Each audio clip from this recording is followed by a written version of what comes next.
সরকারি প্রকল্পের মাধ্যমে মহিলাদের ফোন নম্বর দিয়ে তথ্য হাতাচ্ছেন ছিন্নমূল। আরও বিস্ফোরক সুকান্ত মজুমদার।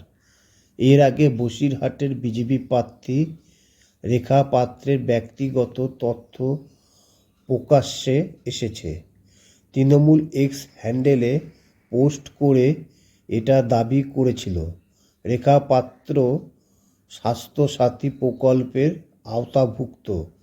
আর সে দাবি করতে গিয়ে রেখা পাত্রের ব্যক্তিগত তথ্য প্রকাশ্যে আনা হয়েছিল। নিয়ে বিতর্কের ঝড় উঠেছিল। রাজ্য বিজেপি নেতৃত্ব অভিযোগ তথ্য হ্যাক করা হচ্ছে। ইভিএম কারচুপির বিতর্কের মাঝে আরও বিস্ফোরক অভিযোগ তুললেন বিজেপি প্রার্থী সুকান্ত মজুমদার। তার দাবি সরকারি প্রকল্পের আড়ালে মহিলাদের ফোন জোগাড় করে রাখছে ছিন্নমূল। সরকারি ক্যাম্প থেকে ফোন নম্বর নিয়ে সেই সব মহিলাদের তথ্য হাতানোর অভিযোগ তুললেন সুকান্ত। আরও এক্ষেত্রেও তিনি কাঠগড়ায় দাঁড় করালেন ছিন্নমূলকেই। সুকান্ত মজুমদার বলেন, দুয়ারে সরকারের মাধ্যমে যে তথ্যগুলো ফোন নম্বর, আধার কার্ড, ব্যক্তিগত যাবতীয় তথ্য চলে যায় ছিন্নমূলের কাছে, তা চলে যায় আইপ্যাকের কাছে। আগামী দিনে এই সন্দেশখালির মতো মহিলাদের নম্বর নিয়ে তৃণমূলের নেতারা মহিলাদের বিরক্ত করবে না বা কুপ্রস্তাব দেবে না, তার গ্যারান্টি কে নেবে?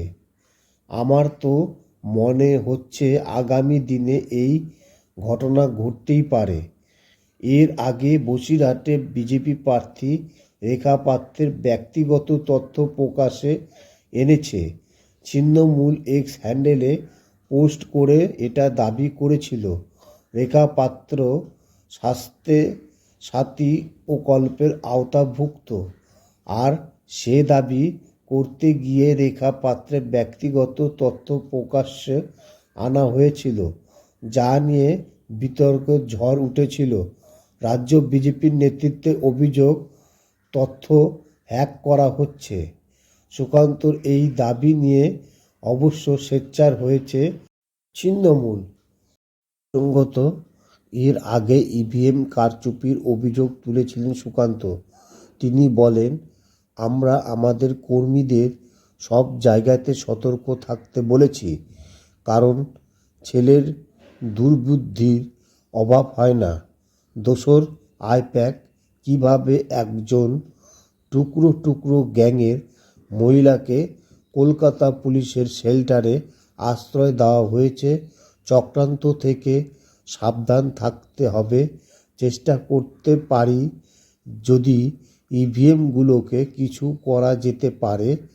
তার মধ্যে আরও বিস্ফোরক অভিযোগ করলেন সুকান্ত।